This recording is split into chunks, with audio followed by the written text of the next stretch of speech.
Peter Higgs, who predicted the God particle, passed away. This will not go well. Rest in peace, Professor Higgs, and shame on this creator for slandering a dead man. Did you know that the God particle, the Higgs boson, was named after a man who didn't discover it, but predicted it?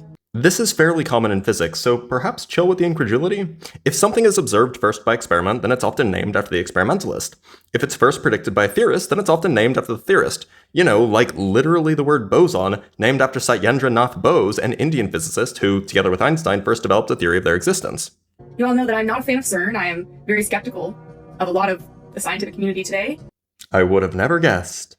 And I'm very skeptical of the people who allegedly discovered the God particle. You mean the grad students and the postdocs? The thousands of people that build stupendously precise machines to study the very building blocks of our universe? The people who made the World Wide Web possible? Those people? There was no evidence that it was actually out there or even existed or wasn't just a figment of this man's imagination, but...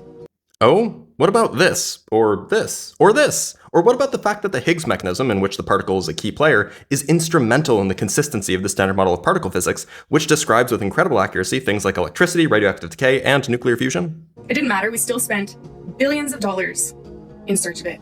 Yeah, we did. And I'm glad we did. I value spending money on science to better understand the world around us, rather than spending the same amount to build a single aircraft carrier to better deliver freedom to brown kids. It is a little bit ironic because what constitutes this God particle does kind of sound like God. The only people who call it the God particle are people who aren't physicists. Have some respect and call it what it's named. Beyond that, though, it was named that by an editor of a book because the goddamn particle was too risque.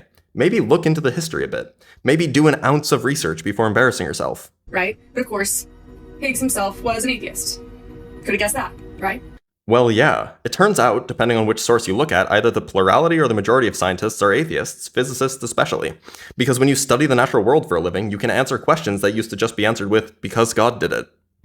And he had expressed displeasure with a nickname given to his imaginary particle, the God particle. Of course he did, because it has nothing to do with God or your religion. It's just important for the consistency of the standard model. Also, by calling it that, you're taking away credit from the man responsible for us finding it. But if you look up here, this subatomic particle, according to Higgs' prediction, is what makes the existence of matter and physical interactions possible. Right, it's super important to particle physics. It was a hallucination. I'm not sure where this claim comes from, but it certainly doesn't come from history. In fact, the mechanism that now bears Higgs' name was actually first proposed in a different setting by Nobel laureate Philip Anderson. A few years later, several people, one of whom was Higgs, nearly simultaneously applied it to particle physics to explain the origin of mass, which is why Higgs himself called it the ABEGHHKTH mechanism for Anderson, Brout, Englert, Guralnick, Hagen, Higgs, Kibble, and Tufte.